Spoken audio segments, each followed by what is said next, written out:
Dijadikan permasalahan, ada pelajar, ada anak kecil, ada milenial belajar lewat Google.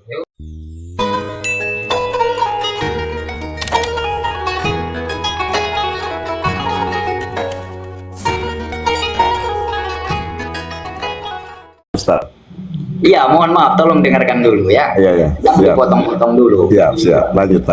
Begini, dalam Al-Quran itu ada sebab ayat kenapa diturunkan namanya asbabun nuzul. Ada ulama pengarang kitab tafsir seperti Imam Jalaluddin Suyuti, kemudian juga ada nanti tafsir Munir. Ada banyak tafsir yang menjelaskan tentang asbabun nuzul daripada ayat itu, kenapa diturunkan, sebab dan muasalnya seperti apa. Siap. Dalam hadis ini ada tingkatan. Ada hadis sahih, ada hadis hasan, ada hadis mutawatir, ada hadis dhaif, ada hadis maudhu dan lain-lain. Dan sunnah, berbicara tentang sunnah itu terbagi menjadi 3. Ada sunnah fi'aliyah, ada sunnah qauliyah, ada sunnah takririyah. Ini kita bisa pelajari kalau kita punya guru. Nah, kalau pertanyaannya dibalik sama Bang Kurnia, gimana kalau sekarang milenial belajar di sosial media? Lewat siapa? Lewat mubalik yang ada di YouTube, seperti Buya Yahya, Buya Ar-Razi. Saya cinta beliau, Ustadz Abdul Somad, Ustadz Adi Hidayat. Itu nggak apa-apa, karena beliau yang menyampaikan bertanggung jawab dunia wal akhirat atas apa yang disampaikannya. Jadi kalau misalkan abang berpikir bahwa saya ini memaksa orang lain untuk ikut serta dalam pemahaman saya, abang salah. Karena saya madhab Syafi'i tidak pernah membenci pada madhab lainnya. Jadi saya menerima perbedaan pendapat, ikhtilaf namanya. Yang dijadikan permasalahan, ada pelajar, ada anak kecil, ada milenial belajar lewat Google. Iya. Nah, Google ini tidak jelas nih apa kamu pola syekhu fi kitab YouTube, wa fi kitab Google, wa fi kitab micet misalnya. Misalnya. Maka inilah pentingnya berguru. Pentingnya berguru. Dalam berguru sekalipun tanpa takdimnya kita pada seorang guru, wa ta'dimil ilmi wa ahli, dengan takdim dan patuhnya kita pada guru baru bisa mendapatkan kemanfaatan daripada ilmu tersebut. Analoginya, kemana analoginya? Ada seorang laki-laki namanya Ahmad Musaddiq, orang Bogor. Dia paham kitab, dia bisa baca kitab kuning luar biasa, bahkan di dalam rumahnya itu kitab kuning semua isinya. Tapi sangat disayangkan dia belajar otodidak. Sehingga dari pembelajaran yang otodidak tanpa disertai guru, nggak ada yang ngerem, ngakulah dia sebagai nabi. Betul. Jadi jangan sampai ini dilun mudilun, sesat menyesatkan. Kalau dilun dong sesat sendiri nggak apa-apa, tapi kalau menyesatkan orang lain ya jangan. Jadi boleh kembali pada Al-Quran dan Sunnah asal ada yang mengajarkan, asal ada yang mengarahkan, kan gitu Pak. Mohon maaf. Ya.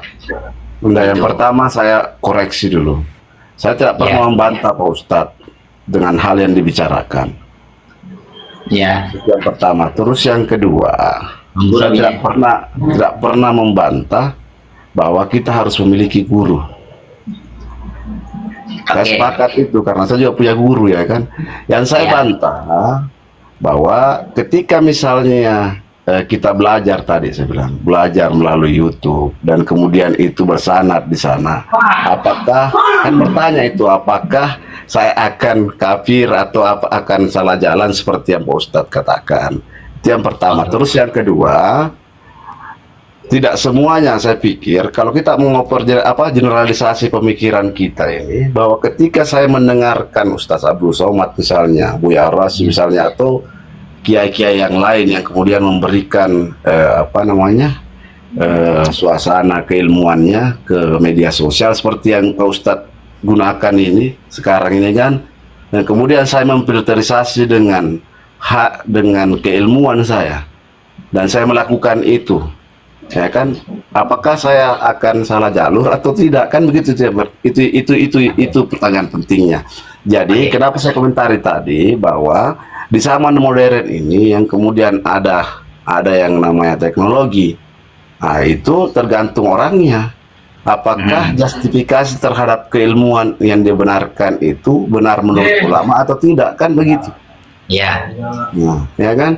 Jadi kalau menurut saya di zaman sekarang ini pokoknya ya kita pintar-pintar aja memfilterisasi ilmu-ilmu yang kemudian disampaikan oleh para alim ulama, yang kemudian kita jadikan sebuah pegangan, karena kan setiap ulama ini beda-beda cara penafsirannya. Oke, oke. Nah, tergantung kita kan yang mana yang akan kita jalankan. Saya tidak pernah membantah, Ustaz.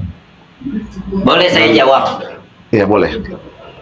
Pertama, kalau pertanyaannya dari awal sesederhana itu, saya juga ya mungkin ya menerima lah apa yang disampaikan oleh Kang Kurnia. Tapi saya anggap dari semua penjabaran saya itu juga itu udah cukup. Dan saya pengen jawab buat teman-teman ya. Saya minum pakai tangan kanan. Ini kameranya mirror. Kameranya mirror. Jadi kanan kelihatan kiri, kiri kelihatan kanan gitu. Betul. Oke. Kalau di sosial media yang kita tonton dan yang kita simak itu adalah seseorang dalam video atau dalam rekaman, seperti kita ambil contoh satu nama misalnya Ustadz Adi Hidayat, maka setiap yang disampaikan oleh beliau itu bersanad dan bisa dipertanggungjawabkan. Iya betul. Nah, beda halnya dengan seseorang yang mengkaji hanya melalui website seperti Google dan lain-lain.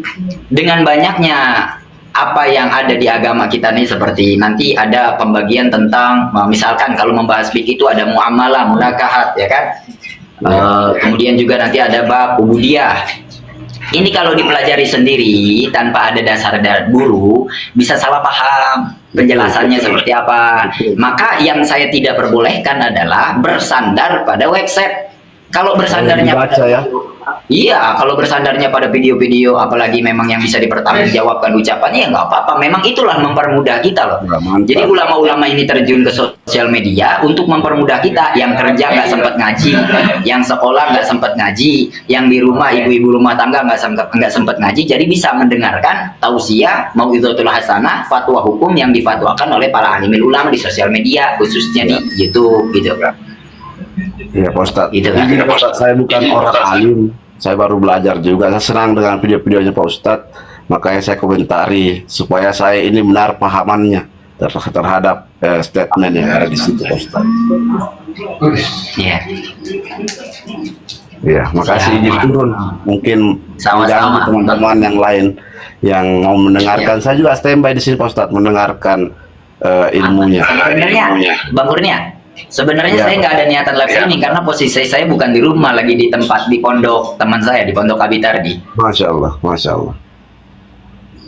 Iya.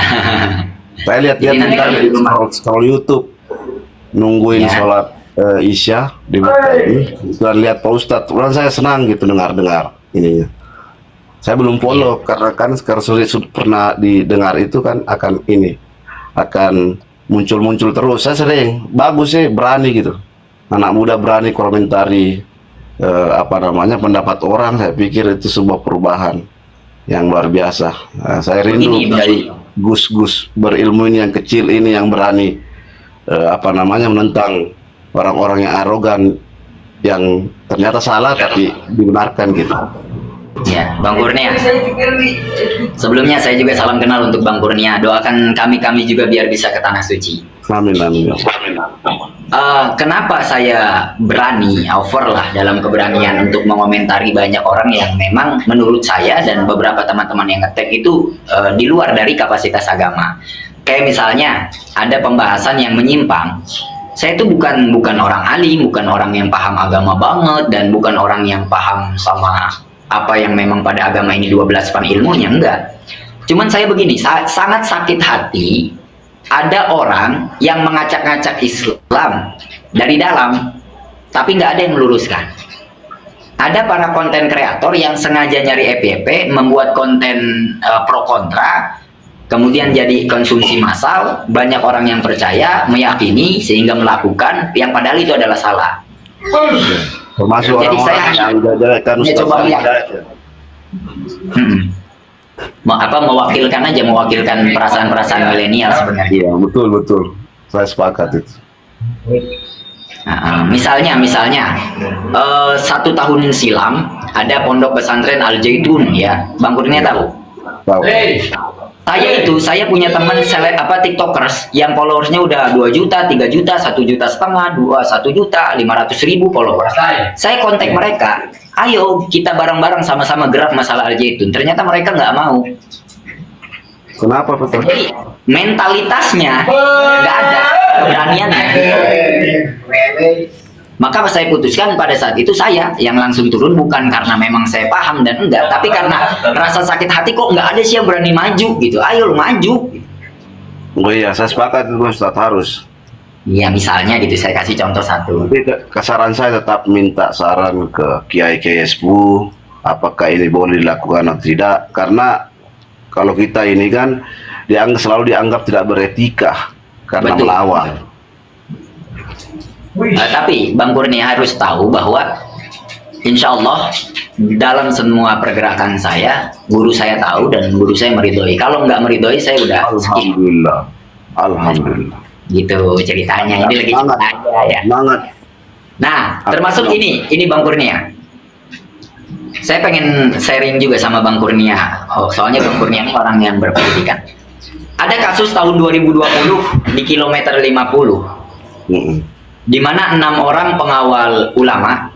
Kenapa saya bilang pengawal ulama? Karena yang dikawal bukan hanya habaib, tapi juga ulama. Betul, betul. Ini dibunuh secara gituin lah, takut dibenet lah ya. Dibombardir nih, 6 orang wafat dengan luka tembak yang banyak, kemudian nggak diusut kasusnya. Jadi boleh saya komentari sedikit? Boleh. Agak enak ini untuk bicarakan, cuma agak sensitif. Iya, Jadi betul. pandangan hukum itu, Ustaz, pandangan hukum itu harus berlandaskan bukti. Karena penghukuman seseorang itu didasarkan oleh unsur yang kemudian melekat dalam satu aturan, yang kemudian nantinya dijustifikasi apakah yang dilakukan orang ini sesuai dengan unsur yang ada. Itu yang pertama. Ya. Terus yang kedua berbicara tentang justifikasi apakah membunuh atau dibunuh ataukah ini sebuah persekusi atau bukan, itu nantinya menurut aturan negara kita itu dia harus diproses secara hukum. Betul. Nah, ketika proses secara hukumnya itu menyatakan bahwa adanya persekusi yang dilakukan oleh oknum di situ, maka itu bisa kita benarkan bahwa dia melakukan itu. Tapi ketika misalnya tidak, maka apapun yang terjadi kita tidak boleh benarkan itu. Betul. Secara aturan negara. Karena sekarang ini, Pak Ustadz, kadang-kadang lewat tontonan atau lewat informasi yang belum divalidasi, itu membuat orang mengeluarkan komentar yang kemudian seolah-olah mencuri cara pikirnya orang yang dikomentari. Iya.